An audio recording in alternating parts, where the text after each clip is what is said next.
now watching The Wash Daily.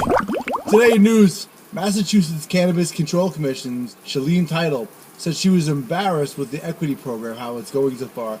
Recently on a radio interview, equity program has had a lot of problems. So far they've only had approvals work out for a few of the equity applicants.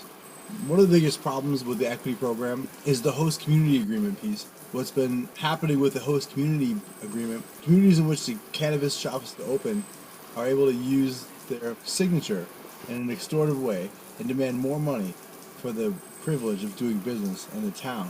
Across the nation, some states are looking at what's called accelerator programs, where a new business works with an existing veteran business and has access to materials, expertise, cannabis, and infrastructure.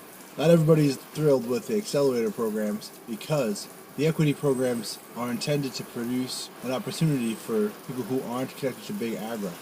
And the accelerator program seems to include big agri in those programs to the point where it's otherwise useless. People who are against the accelerator program feel that cannabis companies who are participating in the equity program, when they work with the existing giant cannabis organization, changes the dynamic and creates a situation where the new business is proxy for the existing business. Also in news, New York Senate just approved a bill that's going to expunge low-level cannabis offenses and will expunge the records of thousands of people as a result. Good news, and it's a movement in the right direction. It's been too long that previous cannabis convictions have held up people from getting jobs, but negatively affected by criminal cannabis charges. Also in news, an unintended consequence of opening up cannabis shops in a particular state is that the youth in those states end up using less cannabis when they have access to legal cannabis.